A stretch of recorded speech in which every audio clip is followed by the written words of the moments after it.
Halo, Shalom anak muda. Kita kembali di dalam program About Young People, seri yang kelima.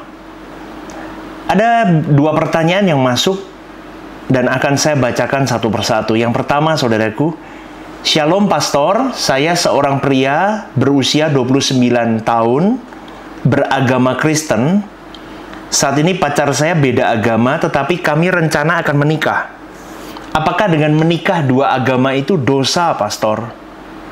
Karena dari kami tidak ada yang mau mengalah dan sempat terfikir mau menikah dengan dua agama. Oke, terima kasih untuk pertanyaannya. Ini next time kalau bisa tanya Kristen ini gerejanya dia apa ya, bisa kita lebih jelas ya. Jadi begini, saudaraku. Apakah menikah dua agama itu dosa, Pastor? Saya katakan begini, bukan dosa atau tidak. Tetapi kita harus tahu esensi dari menikah dulu. Menikah itu harus dua jadi satu. Intinya begini, saudaraku. Di dalam pernikahan itu adalah sebuah lembaga di mana kalian berdua, wanita dan pria, saling membangun, saling mendukung untuk kalian berdua di dalam lembaga pernikahan itu semakin hari semakin serupa dengan Kristus. Semakin hari semakin kembali ke rancangan semula.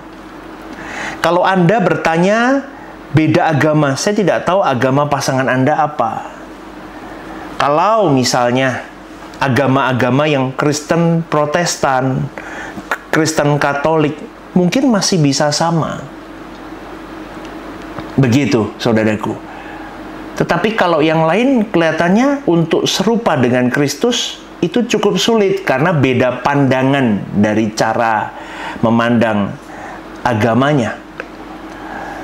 Begitu, saudaraku. Dan kalau Anda bertanya, kalau dari kalian tidak ada yang mengalah, susah. Bagaimana kalian mau membangun sebuah lembaga pernikahan kalau tidak ada mau yang mengalah? Agama tidak menyelamatkan, saudaraku. Tetapi yang menyelamatkan adalah bagaimana keberimananmu kepada Tuhan Yesus Kristus. Itu titik dan tidak bisa ditawar lagi kalau di dalam pernikahan Kristiani. Dan itu tidak bisa ditawar lagi. Jadi itu harga mati. Karena di dalam pernikahan itu kalian berdua harus kembali ke rancangan Allah semula, serupa seperti Yesus, sempurna seperti Bapa. Itu yang harus kalian tahu. Bukan hanya I love you, you love me, Anda married. Udah beragama apapun hajar, nggak bisa, saudaraku.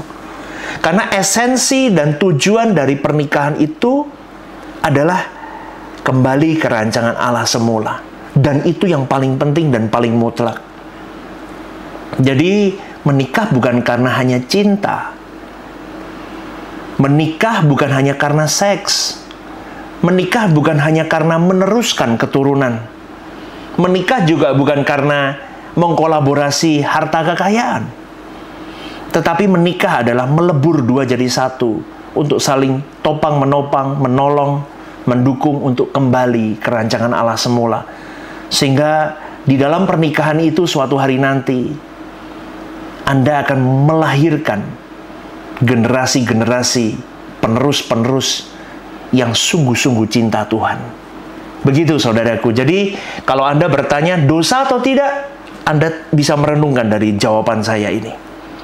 Ya, begitu, saudaraku. Oke, pertanyaan yang kedua. Pastor, saya pria dari Semarang mau bertanya apakah saya salah jika membelikan rokok menggunakan uang pribadi untuk keluarga dekat.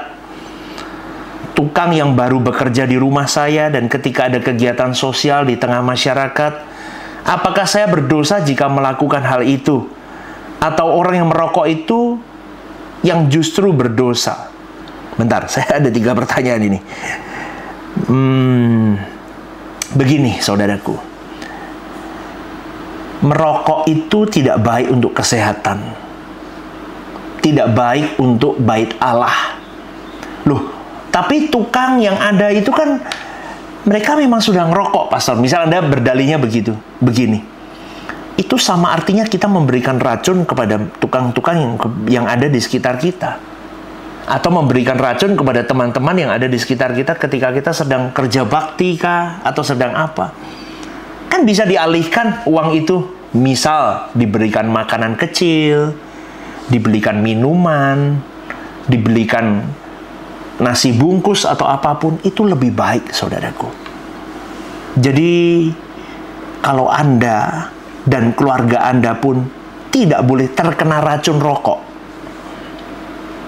kenapa Anda mau meracuni orang lain? Itu ilustrasikan saja. Maka firman Tuhan berkata, kasihlah sesamamu seperti dirimu sendiri. Kalau kau tahu bahwa itu sesuatu yang buruk buat dirimu, jangan lakukan itu untuk orang lain. Begitu ya saudaraku. Jadi kalau Anda berdosa atau tidak merokok, firman Tuhan tidak pernah berkata merokok itu berdosa. Tetapi firman Tuhan selalu berkata, rawatlah tubuhmu, karena tubuhmu adalah bait Allah. Jadi mengikut kekristenan itu, mengikut Yesus itu bukan dosa atau tidak, boleh atau tidak. Tetapi lebih tepatnya begini, apa yang kulakukan ini berguna nggak untuk kerajaan Allah? Berguna nggak untuk kepentingan Tuhan? Kalau tidak, jangan dilakukan, saudaraku. Begitu, saudaraku. Jadi merokok juga sama kok dengan orang-orang yang mungkin makan makanan instan tiap hari, tidak berolahraga, minum manis-manis, makan lemak-lemak, tidur sampai subuh, kurang tidur. Sama, saudaraku. Kenapa? Tidak menjaga bait Allah, karena tubuhnya tidak dijaga. Jadi kalau ada orang berkata, mana di ayatnya, di Alkitab ada tulisan tidak boleh merokok? Ya nggak ada. Memang nggak ada, saudaraku. Tapi esensi dari menjaga bait Allah itu, tubuhmu adalah bait Allah, itu menggambarkan, dan seharusnya orang itu jelas dengan kalimat ini. Semoga dua pertanyaan ini yang sudah saya jawab, menjawab pertanyaan kalian semua. Kalau teman-teman, saudara-saudari yang ada mau bertanya lagi tentang kehidupan kalian, bisa menulis di nomor admin. Saya akan coba jawab melalui program About Young People ini. Sekali lagi, sebelum saya tutup program ini, saya himbau kepada teman-teman semua terus hidup di dalam kekudusan Tuhan. Sejak muda berani bayar harga buat Tuhan, maka Tuhan akan memperkarakan hidupmu dan masa depanmu. Jadilah warriornya Tuhan mulai hari ini. Ya, Tuhan memberkati saudaraku. God bless you.